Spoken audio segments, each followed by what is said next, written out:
Michael Boyle's StrengthCoach.com presents the Strength Coach Podcast, brought to you by Perform Better, the experts in functional training and rehabilitation. PerformBetter.com. All right, hey everybody, welcome to episode 383 of the Strength Coach Podcast, brought to you by Perform Better, the experts in functional training and rehabilitation. I'm your host, Anthony Renner. The show notes are located at strengthcoachpodcast.com. All right, today on the strengthcoach.com and mbsc.tv Coach's Corner, spoke with Coach Boyle about what he would do if he was training for something like the NHL playoffs. Kind of interesting what he talked about from a regular season perspective, knowing you're going to make the playoffs as well. His progress with depth jumps and his thoughts on training athletes with bodybuilding splits. For the Hit the Gym with the Strength Coach segment, I have on Hunter Eisenhower. He's the Associate Head Coach for Sports Performance at Arizona State University. We talked all about the force system in his article, Redefining Strength. High force does not equal high load. How he divides it into 4 categories: high force, fast force, slow force, and human force. We'll talk about the difference between yielding isometric and overcoming isometric and how it fits into the system along with depth jumps and drop catches. We're also going to talk about his superpower program, how to train narrow and elastic-driven athletes versus wide and muscle-driven athletes. Great stuff coming up from Hunter in a little bit.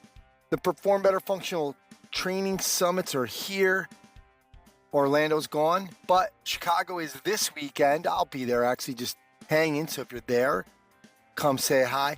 That's going to be from June 27th to the 29th. LA, August 1st to the 3rd. And Providence, August 22nd to the 24th. You can check out my interview with Chris Poirier on the new format, including new presenters, the kickoff session on Thursday, and a new networking and Q&A session all day, and no more Sundays. Check it all out at PerformBetter.com. Lots of things to get to, so let's get on the phone with Coach Boyle.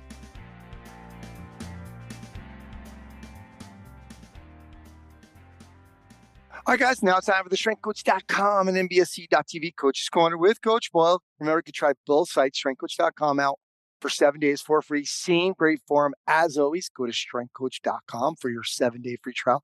Same thing with NBSC.TV, where you're basically a fly on the wall at NBSC. Staff meetings, programs, seminars, and in-services from top coaches.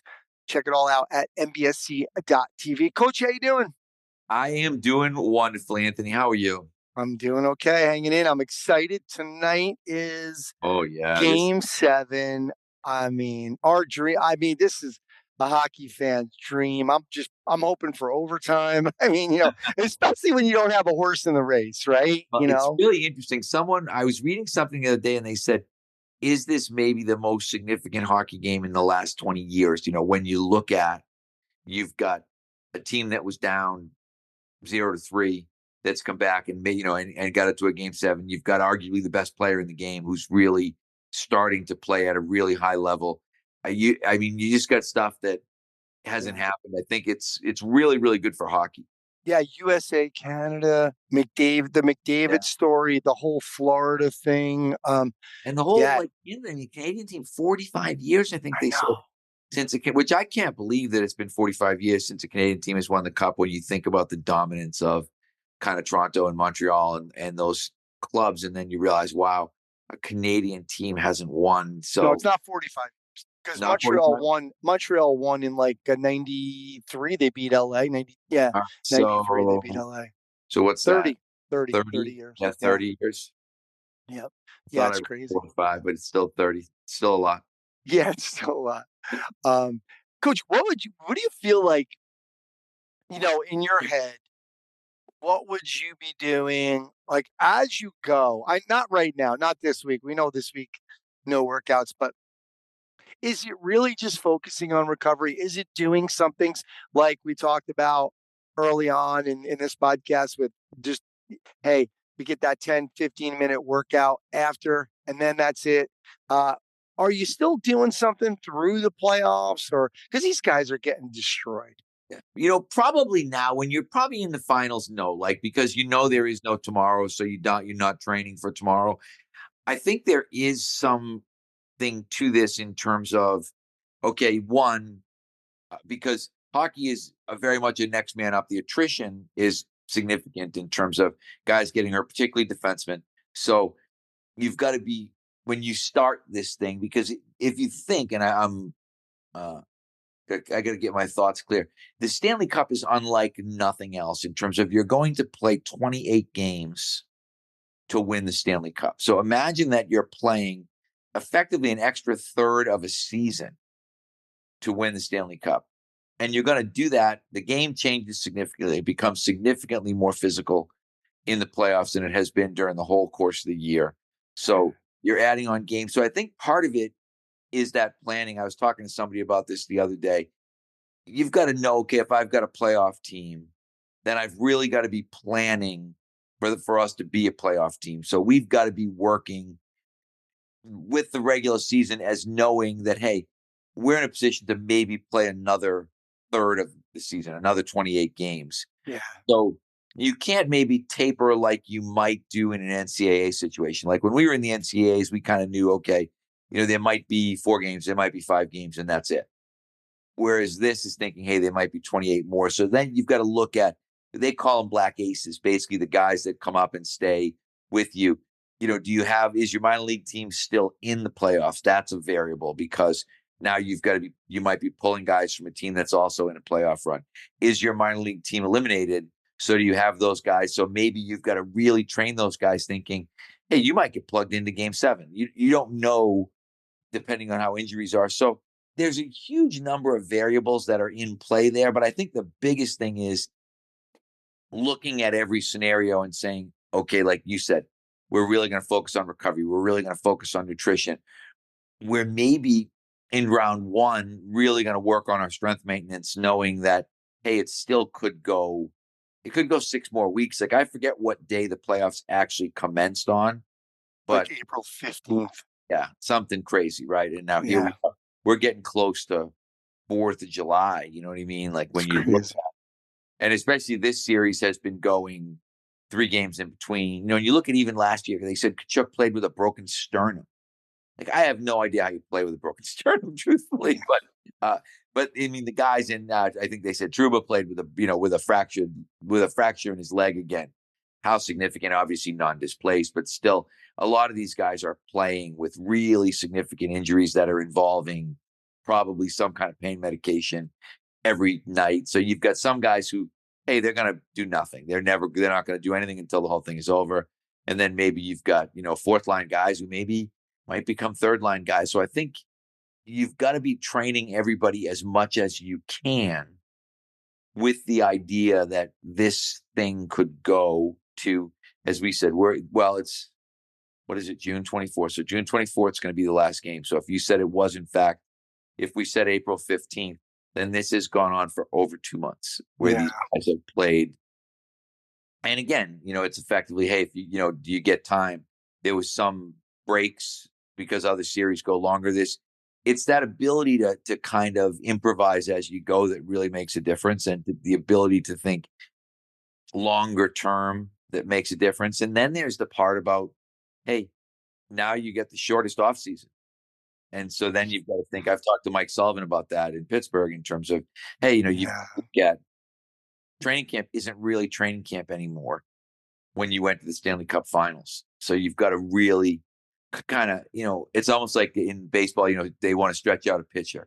They want to get this guy used to build him up to the point where he thinks he can go, 6 or 7 innings. And so there's a lot to it. And this is where it becomes really individual. And I'm always kind of hey, just keep stamping them out. You know what I mean? Like it's not very individual, but when you get in this situation, you realize guys like McDavid's probably averaging, if I'm going to guess, he's probably averaging 25 minutes a game. Their top D pair is probably averaging over 30 minutes a game. But that also means there are guys that are playing or that are dressed that aren't playing very much. Your 5th and 6th D, your 4th line guys. So you've got to kind of treat those guys different and try to keep them fresh, because it could be that guy that wins a game for you. It was Peter Klima, against the Bruins. Like suddenly, somebody who maybe you hadn't heard a lot from is suddenly going to be the guy that scores that game winner because that's a guy who's got a little bit of legs left. Like imagine the Stanley Cup, like think about, like you said, overtime. Imagine the last game, potentially it's game 7 of the last series, and that game goes to overtime. And now you've got somebody, you're just throwing guys out there thinking, okay, I got to, get this guy's got a little bit of juice left in him. Let's see if we can squeeze some of it out. So it's a very difficult coaching endeavor, both for a head coach and for a strength and conditioning coach. Yeah, it just made me think more too. This is why it really is so important to really have an understanding from the coach's perspective, not the strength and conditioning coach, but of what's happening with these guys and their bodies. And Oh, yeah. when we look at something like even as I'll bring up the Rangers because I'm not a Ranger fan, but there was a lot of talk about Matt Rempe. He's kind of a goon, but he probably could be pretty good. From a fourth line player, but they weren't playing him. They were dressing him, playing, anywhere from 3.5 to 5.5 minutes. To me, it was a joke. It was like, why are you even dressing this guy? Because this is a war of attrition.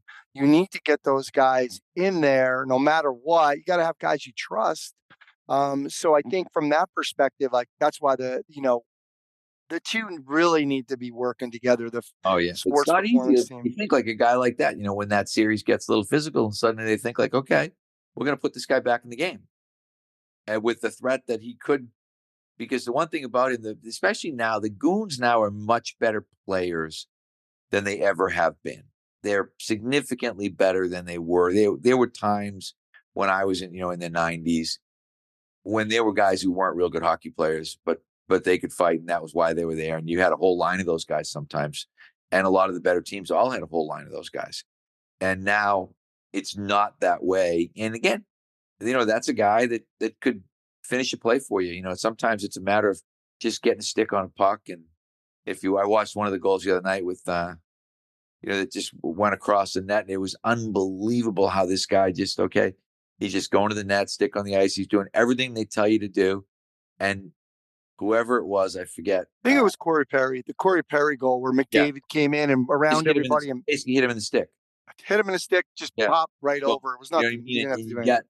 it's like you get the other guys are so skilled that they can make that play where they literally like just go to the net, keep your stick on the ice, and I'll hit you in the stick. You may not have to do anything except hold on. You didn't have to do anything there. Yeah. Wow, pretty wild. Um, I'm Coach, sure you bored the shit out of some people on this podcast. Just so I know, right? Yeah. No, we were stick talking with about us, guys. Come on, we're going to talk about fitness any second now. think about your sport and the playoffs, and come on. Coach, what about we have Hunter Eisenhower on today? You had set that up between the two of us, and we talked about before we contacted him what how that article had affected you. It was a couple episodes ago. I think it was about 2 months ago. We have Hunter on today. Have you had time to really get a sense or play with some of the things like the depth drops, drop catches, We've been depth overcoming dropping ice? now in this summer program. I'm trying to think. This is week 5 for like Mark and his friends. And we're kind of in our phase 2 depth drop, sort of a drop and re-jump kind of Yeah. thing. Some of it honestly is just, we're throwing a little shit against the wall with some of this in terms of seeing right now we're bilateral. I watched actually, Hunter was kind enough to send me his presentation. I think it was for the Pittsburgh one, but I'm not sure. And the data is very clear that, as usual, the highest forces are the unilateral ones. So you're getting much higher forces dropping off an 18-inch box than you would be dropping off a 13-inch box in terms of going to one leg. I think those were almost 6,000 newtons on one leg versus 10,000 newtons on two. So you're getting, you're seeing that kind of 20% bilateral deficit thing. So I think that's next for us in terms of, all right, we've got these guys comfortable with dropping to 2 legs. I think this next phase, which will be, I have to look, I think it actually starts next week. I think a week from today, we'll start phase 3 with my group. And that will probably be, we'll probably do like a 2-to-1 box jump up, because part of it, some of what we're trying to do too, we're always working on flow. right? We've got to make things flow. So for Yeah. us to make it flow, it's like box jump up, step forward, depth jump off the back. So Ross St. Ange, who's one of our coaches, who's pretty bright, today he had him set up because we wanted to be about 10% higher stepping off than going up. So he had put a 30 in front and a 33 behind it. So we were jumping up to a 30, stepping onto a 33, and then stepping off of the 33, which I thought was a pretty creative way to get some of this stuff set up. And then I think what we'll probably do next phase is go back like to our 18s, and then we'll do a 2-to-1. So take off 2, land on 1, and then go back to the other side of the box, step off and land on 1. So that we'll go, 2-to-1 and then 2-to-1, like 2-to-1 down to up, 2-to-1 up to down, and then see how that works. And so far so good. It's I just love, like I said, and that was one of the reasons I talked about Hunter stuff. One of the reasons I wanted to have him, have you get him on the podcast is I like when people are intelligently pushing the envelope. And I think he even said the great part about it. He talked about the fact that he read Dan Cleather's Force. And then he said a lot of it was over my head. It was too much physics. It was too hard, Yeah. which I felt really good about because I was reading it. I'm like, God, this is a freaking deep book. But he said the book was just the impetus. It was kind of like, that's the push that gets the ball rolling. And then you get in the room and you try to, okay, let's see if we can keep this ball rolling. Let's figure out a way to make this make sense. So that's where we're at. It's interesting. I think it's a good segue. You had a post about today or yesterday on Twitter about if you describe your workouts by body part, there's a good chance you shouldn't be training athletes. And then somebody had said, look, sometimes what I do isn't what I'm doing in my own workouts. But at the same time, I really believe it's important to kind of go through some of these things. Like I've been trying some run, sprint, jump, throw, right? I'm Yeah. trying a little bit like as an adult, as a 57-year-old man who I'm not sprinting, Right. but You're more like run, jump, throw. yeah, more like jog to run-ish. But one thing, you gotta go through that to feel like if I want to add it to some of my adult program, like just, well, let me do it on me first. And I've been doing the 2-to-1 on a jump, like jump up to a box, and that you really can get some good force in that when you're landing on one. But I think it's really important. I just wanted you to talk about a little bit about that bodybuilding post because you didn't get a lot of pushback on it, but there was some kind of There were a couple, and I think yeah. and it's funny that you said it because I read those and I thought, these are the people who are a little bit offended, and they know they should be offended. And so they're trying to defend it a little bit like, oh, I can still do this and that's why I went back to read my original post and I said, probably shouldn't be. I'm not going to say that there's nobody who's ever done bodybuilding who's going to be able to train an athlete. But I am going to say that if you're somebody who conventionally thinks in this kind of chest, shoulder, tricep kind of thing, or leg day or back day or whatever, there's a real good chance you're writing workouts. And that's one of the things that I said to the guy. You're probably writing workouts with that bias. Whether you want to or not, you probably are. Because I think it's very, very hard to get out of your own head. And so it's like, if this is the way that you train and this is the way that you think you should train, then that probably sneaks in. Because somebody said something about what Charles Poliquin did. And I said, yeah, I always felt like Charles had a really heavy bodybuilding bias. Louis Simmons had a very heavy powerlifting bias. They were guys who had very heavy Olympic lifting biases. It doesn't mean they were bad coaches. It just meant that they had biases that colored their workouts. And one of the things that I said, I really believe, and I don't like to pat myself on the back all that often, but I feel like Mark Verstegen and I were the first guys to come along and say, hey, we're going to be a little agnostic about this. We're not going to think about powerlifting or Olympic lifting or bodybuilding or whatever it is. We're really going to think about sports performance and design workouts based on what we think is best for sports performance. And I think that's what everybody should be doing. But I always say, I've said this to you a million times, what I'm doing is what I think everybody should be doing. Because if I wasn't, I wouldn't be doing it. I would not look at a workout system and say, yeah, I don't think anybody should be doing this, but we're going to do this. No, Yeah. I always want to be thinking that we're going, we're in the right place. We're going in the right direction kind of deal. And so that's why you keep looking for, that's why we're sprinting, that's why you put the Tony Holler stuff in play. That's why you listen to a guy like Hunter. I always say people probably look at me like, I can't believe he's copying a, 30-year-old. And I'm like, I don't give a shit how old he is. I don't care if he's Yeah. 25 years old. If he's smart and he's saying something smart, then I'm going to listen and I'm going to look at it. It doesn't matter to me. You don't have to be bald and 60 to kind of influence me. All you got to be is smart and thinking and be able to present that in a way that kind of gives you that, I need to think about this. Yep. And that was Hunter's stuff. I read the article and I thought, I need to think about this. He's right. Like he's got a pretty good idea of kind of what he wants to do and why he wants to do it. Yeah, and I think people will come away with a lot of the same conclusion after they listen to this interview today. So, Coach, we'll let you go on that note. Thanks for doing this. Appreciate you, and All right. we'll talk to you next time. Always a pleasure.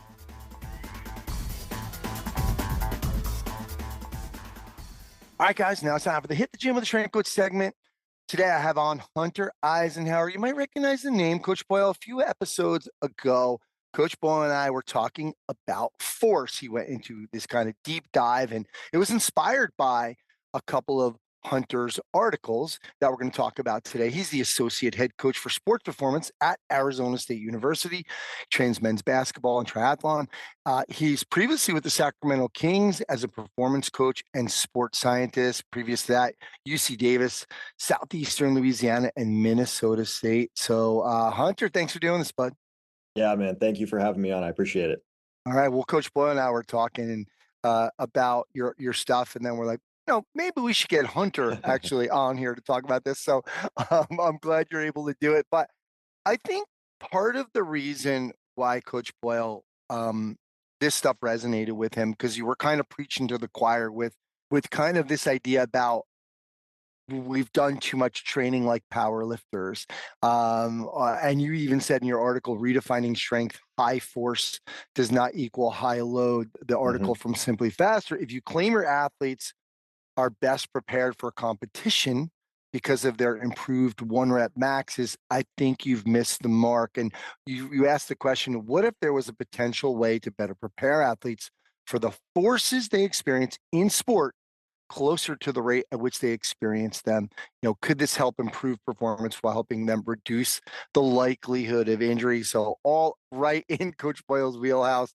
Talk to us about this idea that kind of sparked how this kind of came about with you for like looking at training and thinking, hey, we might be doing this wrong. Yeah, I don't want to be too long-winded because I'm about to like take you back to early times. But like whenever I first started, I played basketball. I love basketball. I was obsessed with basketball. I still love basketball. I work in basketball, still play it occasionally. I'm not any good now, but I would just watch the game of basketball and watch athletes move and watch athletes play. And then I was exposed to traditional strength and conditioning through honestly like podcasts or videos on YouTube, and then eventually in person like internships and volunteer situations.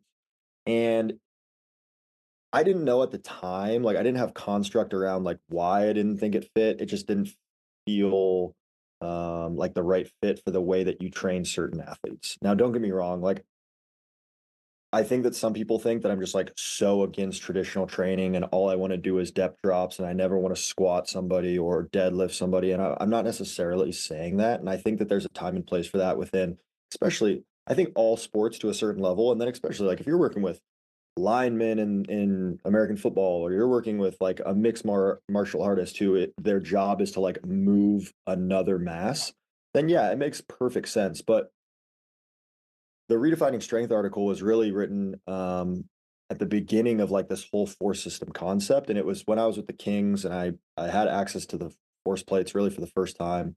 And I just started doing some different things. I read Force by Dan Cleather, great book. And people like ask me some in-depth physics stuff. And I'm like, listen, I don't know physics like Dan, even close. Yeah. But the thing that really stuck out to me was force equals mass times acceleration. It's just like so basic, but I think we forget that people talk about being strong and producing a lot of force, and then they talk about like heavy trap bar deadlift. And it's like, well, if strength is producing a lot of force, then let's see if that heavy trap bar deadlift actually produces a lot of force, if that's what your definition of strength is. So I get on the force plates and I do like a first experiment I ever tried, just messing around. It was like a 385-pound trap bar deadlift, about 80-ish%. I perform the rep. I do a couple reps. I try to move with max intent, like as much acceleration off the ground as I can. And it was about 3,000 newtons of force. So I was like, okay, like that number meant nothing to me at the time. It was just an arbitrary number. So then I started thinking, okay, like how can you manipulate the force equation, maybe manipulate the acceleration piece a little bit more? So then I started thinking about drop catches. And I did drop catches where I was standing at the top of the movement, dropping as fast as I could, slamming on the brakes right before the weights hit the ground with a much lighter weight. It was like 245 pounds. And it was like up over 4,000 newtons. And I was like, over 1,000 newtons more with 100 and whatever that was, 40 less pounds. So Wow. then that kind of just got my wheels turning of like, okay, maybe there's more to it. We used overcoming ISOs a lot with the Kings as like a KPI for strength. So that I knew fit in because I saw guys touch 10,000 newtons in a harness overcoming ISO. And then I started messing around with depth drops, and depth drops kind of like opened my eyes to everything. I have friends that have done a lot of work with depth drops too, like Matt Aldred, who's now at Michigan. He has seen guys hit 12,000 newtons in a drop. I've seen 12,000 newtons in a drop, and it's like, okay, if 12,000 newtons in a drop is, let's say, 10 to 12 times body weight, like I think we're getting closer to preparing athletes for the forces they experience in sport if you're not in that move another mass type sport. And then the last thing I'll say, the last thing that really confirmed it for me was read a study from the University of Iowa back. It was written a while ago, but they actually were able to see the forces that triple jumpers experience during their jumps, and they saw anywhere between like 16 to 22 times body weight on a single limb.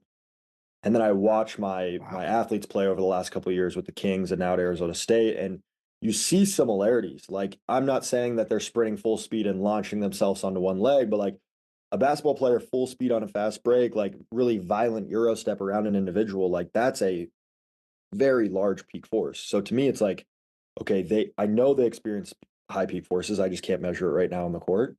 So how can we better prepare them for the forces that they're actually going to experience? And that was really like the redefining strength article. And then now it's ballooned into the whole force system. Yeah, it's interesting because I think a lot of people will go in a different direction when you were kind of at that crossroads a little bit. That's where the overly sports specific people went down, right? And they say, well, this doesn't look like it prepares my athlete for the sport. So now I'm going to take that. I always use golf because that's my background, but take the weight and I'm going to rotate or whatever. And I'm going to do golf movements, right? Or Charlie Weingroff coined the term, don't be too golfish, right? So I think it's interesting that you kind of went in that other direction of how do we still keep those same or better numbers, right? Let me find out these, how do we find out what those newtons are, obviously with a force plate. Yeah. And you had said, you don't throw strength out completely. You're also talking about, look, we have, younger athletes and new people with a lower training age. And you feel like strong enough, most people or athletes get there sooner than you think. Can you just, I know you said in the article, you don't have specific metrics for that piece of it, Yeah. but when you talk about strong enough, what really are you what do you mean? What does that mean to you? Yeah, it's a really good question. I think that it's like important to realize that strength is like context specific, because like we think okay, so like when somebody says like, what do you think is strong enough? Most people's brains, and still mine, like to this point, I think like, at what point do they rear foot elevated split squat or trap bar deadlift enough? But like that wiry, tall, lanky basketball player might not be able to do a very impressive back squat. And then you might say, like, they're not strong enough. But then you watch them do repeat hurdle jumps, and they are spending minimal time on the ground, as rigid as stiff as you've ever seen, hitting 50, 55 centimeters over a hurdle. And it's like, they're really strong. They're just not strong in the context that you put them. Now with the high force portion of this, we're going to do traditional training. We're going to do pretty typical, like traditional periodization. I take a lot from like Tim Karen early on with like the strength at length thing, move through a full range of motion.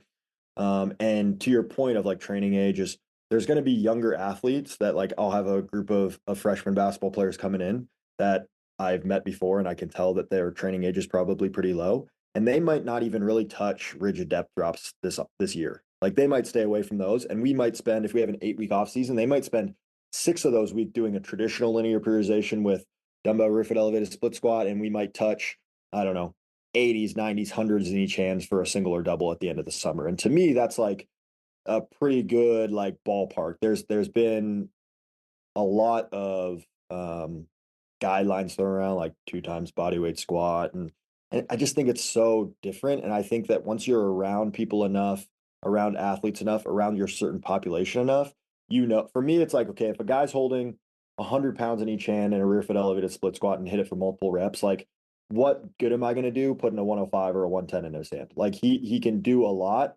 And now it's time to transition to something like a drop catch. And we're going to hit drop catches for a while because I'm not thinking about just like progressing by weight. I'm progressing by force exposures. And I know that a 105 to a 110 is not going to produce that much more force into the ground, which he's going to experience in a sport. But I can have him hold now 40-pound dumbbells after just doing hundreds and do a drop catch and experience more force. And then I'll progress that a little bit. And then I'll go to a depth drop where I know he's hitting 8, 9, 10,000 newtons. So that's kind of the progression I use. Like I said in the article, I don't have like a clear cut, this is strong enough. And I don't think there should be that because everybody's so different. There's not a clear cut strong enough. I think it's based off feel. But there's certain movements where I just feel like, all right, this guy's not going to get more benefit from increasing a weight by 5 pounds or 10 pounds. Like, is the juice worth the squeeze? And once I get to the point where I start thinking, juice probably isn't, we're going to transition to something else. Yeah, yeah. And I think when Coach Boyle and I were talking about, when we were talking about this, I think what we were saying is we spend a little bit too much time chasing that unnecessary strength. So like you talked about going from 100 to 110, is it really going to do anything as opposed to now changing this idea? And it does, what you're talking about kind of reminds me of the same idea where Boyle was talking originally about single leg strength or, getting away from back squats, taking some of the load off and getting better bang for your buck with the single leg work and not putting, so from an injury prevention perspective as well. So that kind of, I feel like it's a safer way to train the way you're talking about as well. Yeah, and I think that like I just work with a population in basketball that like they're just not built for the traditional movements that people do. And like people have talked about this all the time, but like if you're working with a 5'10" stocky running back that's been back squatting since he was 6, like yeah, like he's going to be comfortable in that movement. His anthropometrics are built for that type of movement. And then you have the 6'9" super long femur athlete walk into the room, and it's like, okay, am I just searching, or am I just trying to fit this square peg in a round hole and trying to get him to back squat because that's what strength coaches do? Or am I just going to load him with a rear foot elevated split squat, or put him on the pit shark, or let him trap bar deadlift off some blocks? Like there's just, I think the basketball community is moving in that direction. And I think that a lot of people that work with basketball players are kind of beginning to realize like, okay, it's not about the exercise, it's about the stimulus and adaptation.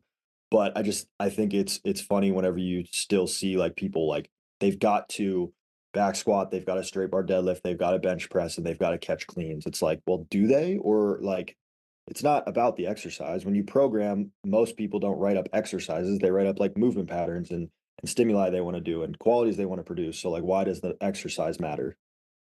True. Good point. And we won't leave everybody hanging high and dry here because we're going to talk a little bit later about the superpower program, how to train narrow, that kind of that basketball, that elastic driven athlete versus the wide and muscle driven 6-year-old back squatting Yeah.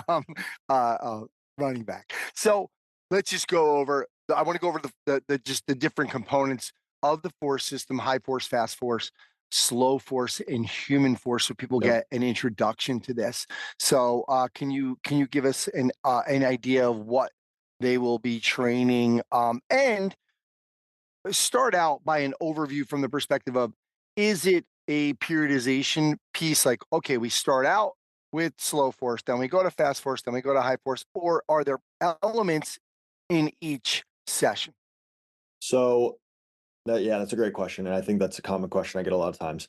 For me, it's always going to be like a vertical integration approach. So everything's going to be present throughout the entire year, but the dose of which you get in terms of which pillar you get is going to be very different. So like, for example, the early off season for me, like when guys we just get done playing at the end of the year. Guys take a couple weeks off and they come back to me. We're not really going to do any high or fast force stuff. So that's probably the one time of the year that we don't do all 4 components. So they're going to do slow and human force. There's going to be 2 slow force days and a human force, or 2 human force days if we're training 4 days a week. And it's really just like, for me, GPP is human force. So human force is going to be crawling, crouching, rolling, gymnastics, partner combatives, getting barefoot, playing different games. We'll play spike ball, we'll play soccer, we'll throw a football. And I think that a lot of people, when they hear GPP, they think like, oh, okay, we need to do regressed movement patterns of squat, hinge, push, pull, do a lot of volume or doing them under tempo to prepare for. And to me, it's like, okay, well, you're still squat, hinging, pushing, and pulling. Like, yeah, you can do higher volume or slower tempos, but to me, that's still not like general. Like the most general thing we can do is just like innate human qualities, and it's like like what does my 1.5-year-old daughter do right now? Well, she's not crawling anymore, but she just learned to walk, so she crawls still a little bit. Like she's climbing all over everything. Like she's trying to kick a ball, she's trying to throw a ball. So it's just like, what are just innate human qualities that I think every person needs, and that's really what human force is.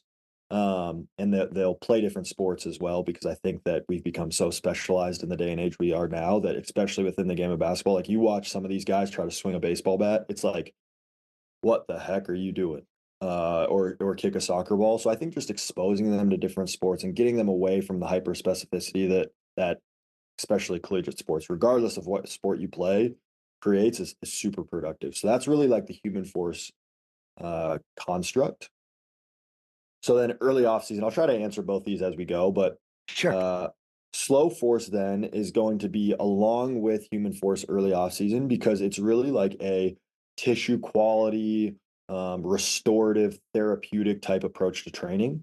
And when I talk about high and fast force, it will make sense because those are pretty stressful. But really, like the basis of slow force training is a lot of yielding isometrics, and trying to just promote some like tissue specifically connective tissue quality.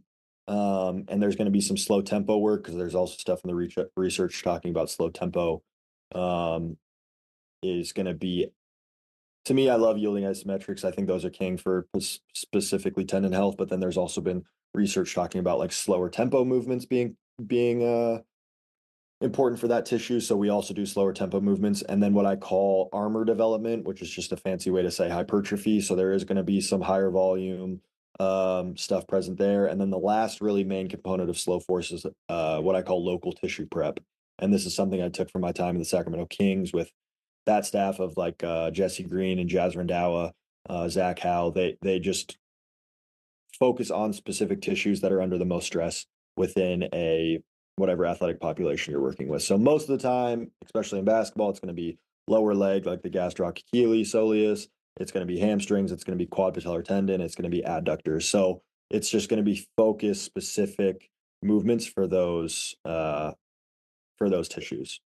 So that's really human slow. We focus on that in the early off season. As we get into the like mid part of the summer, like where we are now, then we began to transition to that kryptonite and superpower program you alluded to, and that's going to include all 4 components. So it's going to have slow and human to a lesser degree, and now we're going to start introducing fast and high force. High force is going to be traditionally loaded movements at higher intensities, but we're going to just transition away from those a little bit sooner. And there's really going to be 3 main components within the high force section that we focus on, and it's going to be, so we're going to transition from higher intensity movements to drop catches, and we're also going to do a lot of depth drops. Drop catches I talked about earlier, just the higher production of force. And there's also going to be like a braking quality, an eccentric quality that's developed with things like that. And then we're going to transition to depth drops, and we'll do both compliant drops to where you kind of hit the ground and melt to the ground. And then we'll also do transition to like a rigid drop where you're trying to land in like a statue. And you see that like the peak force experience by the athlete with those two different strategies is going to be very different. A compliant drop, peak forces are going to be very low, a rigid, very low relative. Rigid drop, peak forces are going to be very high. And I like to do both within that high force structure and kind of progress them that way, because the compliant drops expose the athlete to drops, gets them familiar with the drops, but they don't necessarily have to feel the high forces yet. And it also gives a lot of my basketball players the opportunity to experiment and try out like a yielding, melting strategy when they land, because a lot of them just want to be bouncy balls 24/7. So what can I do to kind of like, no, melt into the ground, sink and try to touch the ground, like spend as much time moving through a full range of motion as you can when you drop. Then we'll get to the rigid drops and do those things. And then the last piece is going to be fast force. Oh, I'm sorry. And the last thing with high force, and this has really been created and emphasized with like a lot of Damian Harper's work.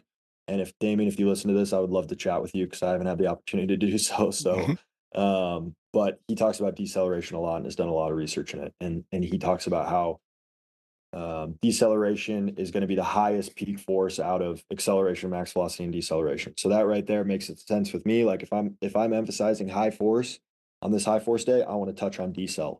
So we're going to do a lot of deceleration development from static positions to slower movements to tag variations to modify 10 by 10 protocols. And we're going to progress that deceleration component throughout the offseason. Then the last piece is going to be fast force. So speed development has always been extremely important within my program, even before like the force system became a thing. And this concept of elasticity has always been very important, and just something I've like thought has been so fascinating. And those two pieces are really like the backbone of fast force training. It's speed development and it's developing elastic athletes. So we're going to do a lot of stuff barefoot, extensive plyometrics, expose your feet to different textures. You're trying to create a better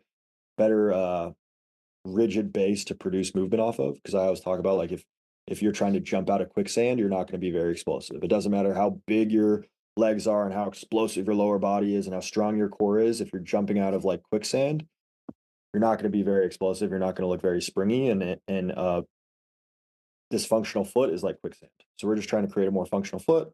We're going to do a lot of speed development, typically in a linear fashion with acceleration and max velocity on fast force days.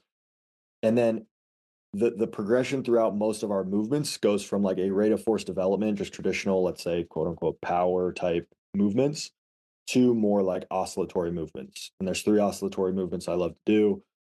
Progression of rhythm oscillatories, rapid oscillatories, and relaxation oscillatories. And then the accessory work is going to be multi-directional work, every rep different work, rotational med ball throws, just getting athletes moving in different planes and training in an untraditional way. And as we go throughout the off season, that kind of progresses. We'll do high force, we'll do fast force, depending on where you are in the superpower program. We'll touch human, we'll touch slow, and then the in season it changes depending on playing time, and then we get right back into the early off season. Cool. So you've been mentioning the whole superpower piece. So Yeah. this will help really. I think that article helped me understand, okay, where does this fit in? Like, because not everybody is the same. So Yeah. we're going to talk about that. Before you do that, could you just, for everybody who doesn't understand the difference between No, you're good. overcoming and yielding? Sorry, No, you're good. overcoming. Yeah, so that's a good point. I don't know if I mentioned it during the high force section, but we're going to do drop catches, depth drops, and overcoming isometrics. The progression is drop catches to depth drops, but overcoming isometrics are kind of like sprinkled throughout, and it's also going to be like my strength, quote unquote, strength KPI that I do with a harness overcoming ISO. But back to your question. So a yielding isometric is simply just like holding a position and you're fighting you're resisting movement. So whether you're just doing just think of like you in a split squat position and you're literally just holding a body weight split squat for time. We'll do that early off season. It'll be long duration yielding isometrics. And then also you can load it. You hold a kettlebell. Now we're going potentially for a little bit shorter. You've got a little bit more load.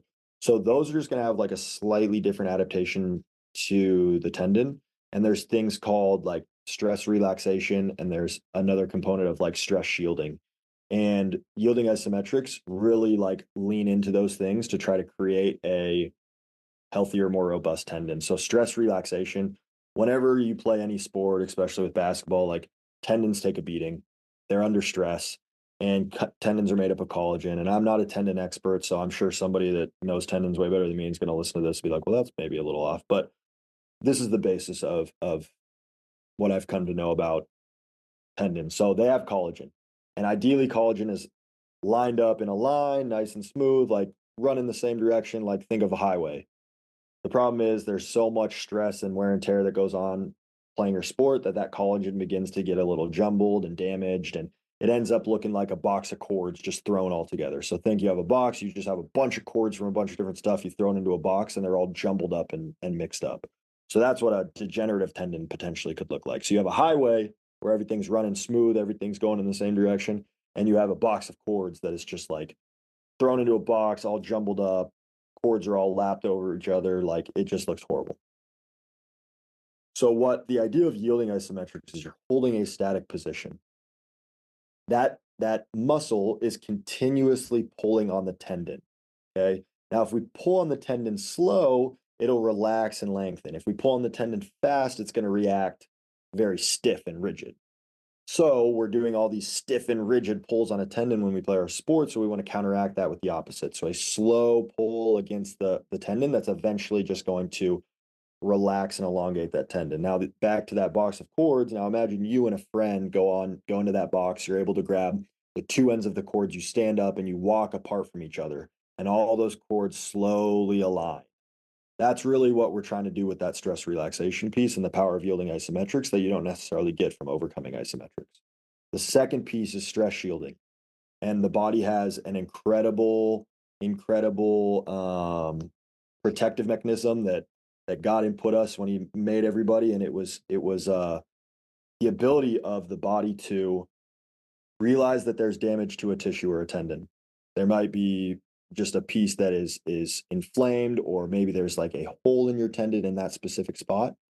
And whenever you do movements, your body will only load the healthy portions around that damaged portion, and that damaged portion will get avoided. Now that's incredible. Like that's an incredible adaptation protective mechanism that the body has. However, if we're trying to heal that damaged portion, it's not great. So traditional movements, when you're just going eccentric, concentric, you're moving at no tempo, just a normal pace, you're going to avoid that damaged area constantly. You're never going to load it. And what we need to do with damaged tendons is load them. So what yielding isometrics do is you hold a position, those healthy portions begin to fatigue, and now we're going to get load through that damaged portion. And that's really like the power of yielding isometrics compared to traditional movements. So that's really the power, the restorative, the therapeutic effects that yielding isometrics offer. Overcoming isometrics, the reason why that they're in the high force section is because they are you pushing against an immovable object. So what I like to do is hook up a harness, hook up a chain to a secured position below me, stand on force plates. I'm in a high squatted position, and now I'm trying to rip that chain off that secured position, whatever it is, and I'm trying to push my feet into the ground as hard as possible. That's not going to have as therapeutic and restorative effects that a yielding isometric has, but you touch way higher peak forces. And again, like for me, my definition of strength is the ability to produce force. So if I want to test strength and monitor strength, I'm not going to do a heavy trap bar deadlift because you're not producing a lot of force. I'm going to do something like an overcoming isometric where I'm touching 8,000, 9,000. I've seen guys in the NBA touch 10,000 newtons of force in a belt squat overcoming ISO. So that was a long-winded answer of both things and how they're used and why they're used in different places within the force system. That was an excellent description, and I think we have a clearer picture now. Thank you. And I think it leads us to the Superpower program. There was an article on Simply Faster, how to train narrow and elastic-driven athletes versus the wide and muscle-driven athlete. You said an individual structure will determine what I consider superpowers versus kryptonites. And by structure, you're referring to the infrasternal angle, ISA. So let's talk about where this comes from and these superpowers versus kryptonites. Yeah, so I really started going down this whole ISA rabbit hole like 2 years ago. And I've just done this throughout my career. Like there's something that really intrigues me, and I just go on like a 6+ month rabbit hole, and I try to listen to every podcast, read every article, like talked to anybody that's even talked about it once on a podcast. And I started thinking about this ISA thing, and there's a couple people like Joel Smith has talked about this before. Like, I don't think I'm the first person to label it as superpowers and kryptonites, but it just makes so much sense in my head, and it's easy to talk about athletes and explain it like that. So Joel Smith has done like a ton of talking about it and knows it really well. And then there's people like Rick Franzblau at Clemson who understands this way better than I do and talks about inhalation and exhalation strategies that go along with it. And I'm not that in depth. And then there's Bill Hartman. So there's a lot of people that have begun talking about this. But for me, it's like I want to know the science behind things and understand why and how and what. But I also want to know like the practical application. And I took a long time of trying to understand the science or like the in-depth portion of it as much as I could early on. And then I was like, okay, how can I make this practical? Like, how can this affect my program? I feel like I know enough about like the whys and hows to now affect the what. So yeah, so the superpower program is really based on two archetypes, and it's a wide ISA and it's a narrow ISA, infrasternal angle, which is just the angle of your ribs right below your sternum. And it's going to be a spectrum. So there's not just wides, there's not just narrows. There's going to be a spectrum. People talk about like this hybrid in the middle. And just to give people like a picture of what this may be, the example I use or like to use is if we think in basketball terms, because that's what I always think in, it's like, okay, you have your narrow ISA, your elastically driven athlete, which typically it goes hand in hand. If you're going to be narrow, you're going to be more elastically driven, is going to be like your Ja Morant. Slimmer frame, super explosive. Everybody talks about like, oh, he needs to get bigger. He needs to get bigger. And then you have like your wide ISA, who's going to be like PJ Tucker, Al Horford, Nikola Jokic. Like, if you think about those players, you immediately begin to understand like their frames look different, their play style is different, their strengths and weaknesses are different. And then you think of like this hybrid in the middle of like Jimmy Butler, LeBron James, like those type guys that don't necessarily fit to those extremes.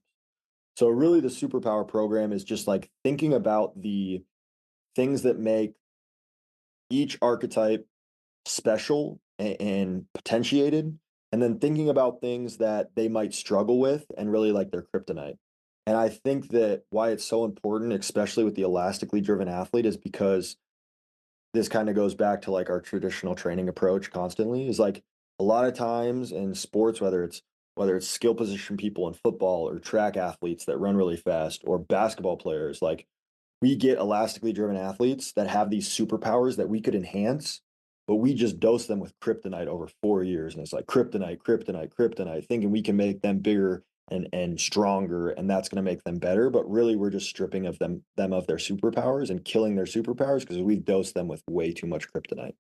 So really, the superpower program is a way to dose each with what they need, but not overdo it to where we kill their superpowers. And then we transition to a superpower program, which is going to be, I don't want to say necessarily opposite training, but different training to now, okay, we've touched the kryptonite. Like we've given them doses of kryptonite so they don't get killed when they play their sport. That's not actual. They're not actually going to die, but like they're not actually like they're able to be they're able to handle different situations better. We've given them doses of kryptonite, and now let's just raise their ceiling, touch their superpower as much as possible to make them the best at what they're best at. That's awesome. I mean, I think when I was kind of looking at these, and I think you mentioned it, I wasn't getting it at first reading the article, but then when you talked about, hey, it's all about timing and dosage, right? And that both archetypes are going to get a piece of it. And again, going back to golf, Greg Rose used to talk about, he started to question this idea of elite athletes and us always wanting to fix asymmetries, right?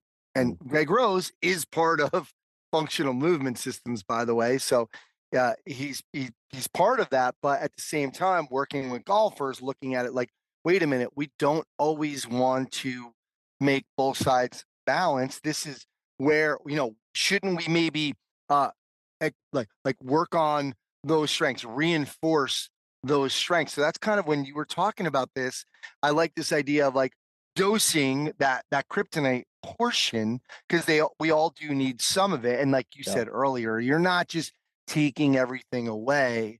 You do believe in having a baseline for some of these other qualities, some of the let's call it the powerlifting stuff. But we're just going to dose it right and time it right, and that's really where you can start to take the force system and individualize it. Am I right? Yep. And that's the point. Is like I talk about the force system a ton, and like on social media, like most of my posts are about the force system because it's pretty much my brainchild at this point. But then like the superpower program is not like a separate entity. It's not like the force system and superpowers. It's like the force system is like the overarching construct, and then the superpower program fits within the force system. And now I'm able to manipulate the variables of the force system to train within the kryptonite and superpower program. Very cool. And can we just one more time, just like let's talk about with this. Yep. Okay. What are some, because you did summarize it in the article, but and you talked a little bit about it right now, but let's just kind of, can you go over some of those bullet points of how they will train in that superpower program, the narrows and elastically driven? Can you start with them, and then like how will they train, and then go from there? Yeah, so like the narrows in elastically driven athletes are going to, in the kryptonite program, which is going to be after that like GPP phase we talked about with the high force or I'm sorry, the slow force and human force, we're going to transition to a kryptonite program. And the elastically driven narrow ISA individuals are going to enter into a program that typically has 2 high force days, a fast force day, and a slow force day. So the focus is going to be on high force. And typically at that point of the year, like we haven't even entered into drop catches and depth drops. So they're going to have 2 days of like traditional training, traditional movements. I'm going to load them bilaterally, which is a kryptonite for a elastically driven individual. Like one of their biggest kryptonites is like long durations of internal rotation and a bilateral stance. And like I understand that doing that over and over and over and over again is going to begin to strip their elastic properties.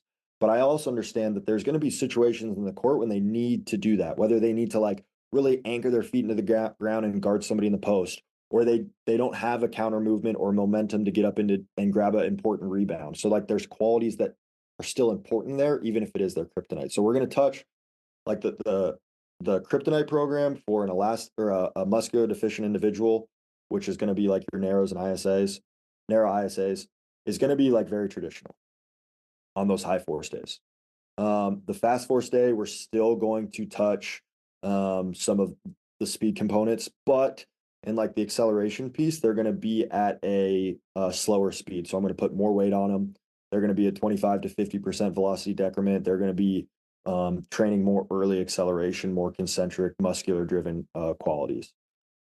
Slow force day and fast force day are going to look similar between the two programs. It's really those 2 high force days that have the most difference, but there's difference throughout the entire thing. So then they'll enter into, after a certain amount of weeks, if you have a really high training age, you might only be in the kryptonite program for 2 or 3 weeks. Then you're going to transition to the superpower program. If you have a really low training age, and I know you're not going to play a lot, and you have a non-existent floor, we need to build that floor. So you might stay in the kryptonite program for 6 of the 8 weeks. And not even maybe transition to the superpower program, because we just need to build that floor. And I know that you have no training to begin with. So like, I know I'm not going to strip you of your superpower. Right now, we just need to build your floor, because right now you're just relying on your ceiling. So they'll transition to the superpower program, which is going to be like the elastic superpower program. Now, if we take a step back, I can go into like that wide ISA elastic deficient program if you want, kind of like the flip side. Yeah, please. So like, going back to the kryptonite program, we just finished the GPP program. We're transitioning into that kryptonite program. I just talked about the muscular deficient program, which is typically going to be your narrow ISA elastically driven individuals. But then on the flip side, there's the elastic deficient program, which is going to be typically your wides and your muscular driven individuals. So now they're going to get 2 fast force days, a high force day, and a slow force day. And really, that slow force day can also be kind of like a human force day as well, 2 of them together. But really, like their goal is to run at faster speeds, all unilateral positions, not necessarily loaded very heavy, and move in multi-directional, really increase their freedom of movement and movement strategies, and take away the things that make them great. So like in the acceleration and max velocity stuff, I'm not necessarily going to load them up. So typically I like to go from like a short to long or a heavy to light approach. With that program, I might start them with light accelerations because they want to do the heavy accelerations. They want to be able to push into the ground for a long time. Like, no, okay, we're going to take that away from you. We're only going to give you a 10% VDEC. We're still going to do resisted accelerations, but now you're at a lighter weight compared to the other group. So this fast force days, we're going to sprint a ton. We're going to get them out of their shoes a lot. We're going to do a lot of extensive plyometrics. Now that to them, just like the long durations of internal rotation or really screwing your feet in the ground in bilateral stance, is a kryptonite to those elastic individuals. Short ground contact times and springy, extensive, maybe intensive plyometrics are going to be the kryptonite for those wide individuals because they don't leverage their connective tissue well. They're not efficient with using that. So really, if you're dosing them with a ton of extensive plyometrics and moving into intensive plyometrics with short ground contact times and limited range of motions, like that's going to beat them up. So you kind of have to be strategic with how you plan that, but they're going to do more of that. You can progress it, you can dose them. And really, I'm just trying to get my elastic individuals to act just a little bit more muscular driven and my muscular driven individuals to act a little bit more elastically driven. And some people talk about like the goal is to create hybrids. I don't think the goal is to create hybrids. I think the goal is to just dose kryptonite so they have some of those qualities. And then once we get to the superpower program, now I'm just trying to raise your ceiling as much as possible. Like I feel comfortable and know that we touched some kryptonites, you did some things that you're not good at. Now, like when you play, you're going to rely on the things you're good at. So let's heighten those as much as possible. Very cool. I think you've done an excellent job kind of explaining a lot of the stuff that, I learned in those articles, which I will have links for the articles in the show notes. I know right now you do not have a course for this, but you do have a Train Heroic program, right? That somebody can kind of purchase and see some of these exercises. Tell us a little bit about that. Yeah, so there's a program on Train Heroic. You can find it easily through the link in my Instagram bio. And I wrote the articles and I got a lot of questions about it and I wasn't ready and I didn't have the material built to like release a course. Sure. So like I had conversations with people, one-off situations, kind of like explaining things, but I was like, what can I put out of value that people can kind of just like dive into and kind of just like see how this would actually fit into a program. So that Train Heroic program is 1 month. It's 4 weeks. There's a fast force, a high force, a slow force, and a human force day. So you can kind of just like see in a vacuum how this might be programmed. And really it's like the bare bones force system. Like this is what the force system looks like. Yeah. There's so much to grow from that, but really I just wanted to give the opportunity of like how I program it. I put descriptions within the warm up and some of the exercises and different evaluations tools that you can use. But it's a progression from the articles. If like you like the articles and this resonates with you, check out the program. It gives you ideas of how to like program with it, how the days might be structured. And then, and I think it's just a good next step from the articles if you're more interested in kind of like learning the X's and O's of it. Very cool. We'll put a link to that in the show notes as well. And one last question: you do podcasts as well? Yeah. What's the name of that podcast? Yeah, so me and my close friend Mike Sullivan, who's at Illinois State working with baseball, we started a podcast about a year ago. It's called Move the Needle, the Human Performance Podcast. And yeah, we've been going for almost a year now. We release episodes weekly. And we just really for us, like we want to dig deep into specific topics. And we don't want to necessarily glaze over information. And I want every episode, I want you to finish listening to the episode and be like, wow, I got a ton from that. I took a lot of notes. Like I need to pull over and write some stuff down because of the information that you get from that. So yeah, that's a fun project that we've been doing and I've learned a ton from it. Very cool. Well, we appreciate you coming on and kind of really going a deeper dive into what the articles were and a nice step from Coach Boyle and my conversation. So Hunter, thank you so much for doing this. We appreciate you. And hopefully we'll get you back on when your courses come out.